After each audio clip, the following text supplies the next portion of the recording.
Assalamualaikum warahmatullahi wabarakatuh. Salam Om Swastiastu, Namo Buddhaya, salam kebajikan. Di sini saya akan mempresentasikan bagaimana meningkatkan suatu pembelajaran, khususnya itu di Pulau Madura sendiri. Di sini saya akan membawakan judul yaitu Flip Classroom, di mana dari judul ini saya mengambil kesimpulan dari jurnal yang berjudul Model Pembelajaran Inovatif untuk Meningkatkan Kualitas Pendidikan di Pulau Madura. Nah, ini saya juga memakai kopiah biar Maduranya kena banget.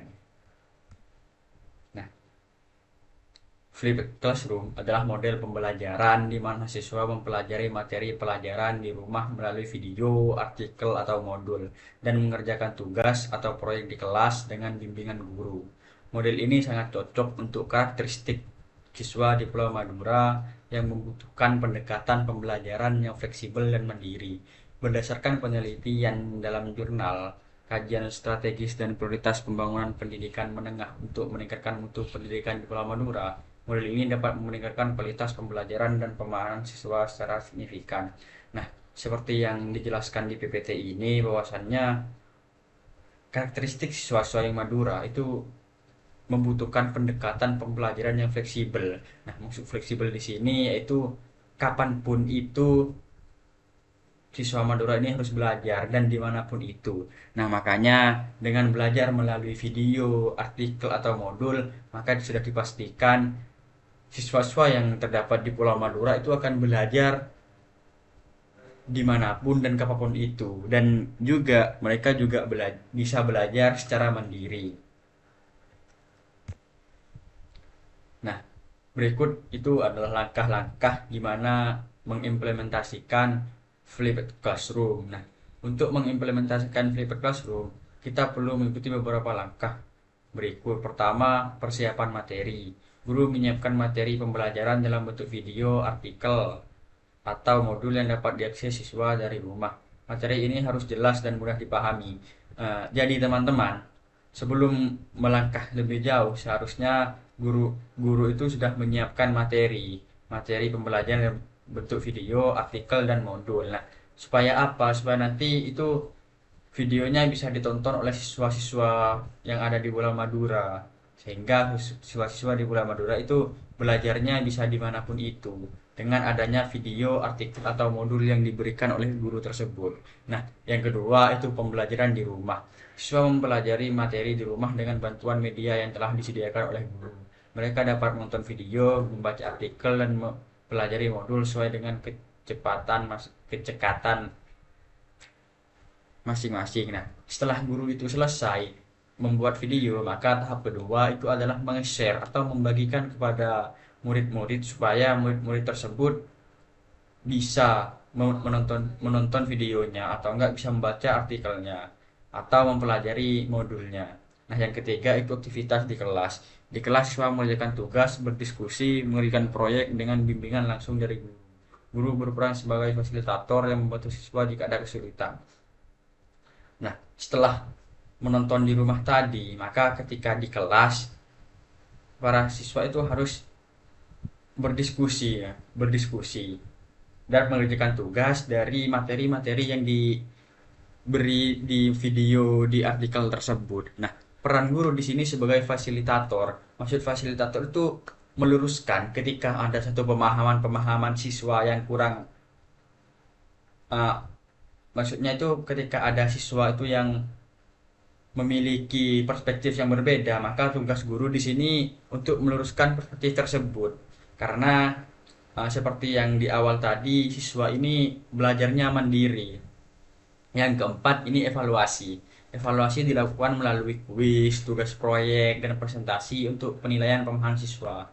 Penilaian dapat dilakukan secara berskala untuk memastikan setiap siswa mengikuti pembelajaran yang baik. Nah, jadi setelah adanya fasilitator tadi, ada pembenaran perspektif, maka yang tahap terakhir itu adalah menguji sampai mana pemahaman siswa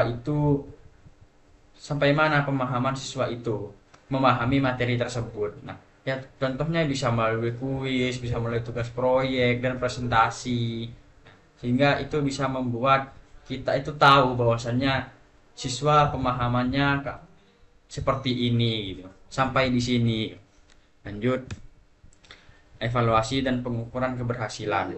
Evaluasi dalam flipped classroom dapat dilakukan dengan berbagai metode antara lain, satu, penilaian formatif, tes online yang dilakukan secara berskala untuk mengukur pemahaman siswa terhadap materi yang dipelajari di rumah. Nah, selain dengan memberikan video, maka siswa juga diberikan semacam Google Form gitulah untuk menilai, mengukur pemahaman siswa itu dalam memahami materinya. Dan yang kedua itu penilaian sumatif, tugas proyek dan presentasi yang mengukur kemampuan siswa dalam mengaplikasikan pengetahuan yang telah dipelajari. Nah, setelah dirasa siswa itu sudah melakukan tes online, maka akan diadakanlah tugas proyek supaya mereka itu tidak hanya kritis, tapi mereka juga transformatif, di mana setelah mereka menjadi pemikir juga akan memberikan solusi dengan dilakukannya tugas proyek ini. Yang ketiga itu umpan balik siswa, menggunakan kuesioner wawancara untuk mendapatkan masukan dari siswa mengenai efektivitas metode pembelajaran ini. Hal ini penting untuk terus memperbaiki dan menyesuaikan pendekatan pembelajaran agar lebih efektif. Nah, jadi setelah kita melakukan beberapa tahap, maka kita itu mewawancara siswa. Menurutmu semisal pembelajaran seperti ini, tanggapanmu gimana? Kalau semisal siswa tersebut sudah paham gitu, maksudnya saya lebih enak ketika melakukan metode seperti ini, maka dilanjutkanlah metode seperti itu. Nah, selanjutnya ini kajian teori. Dalam flipped classroom, siswa diharapkan dapat mengembangkan keterampilan abad 21 yang sangat penting, yaitu komunikasi. Yang pertama itu komunikasi. Siswa belajar untuk menyampaikan ide dan pendapat mereka dengan jelas melalui diskusi dan presentasi. Siswa juga itu selain sebagai pemikir juga harus ada transformatif.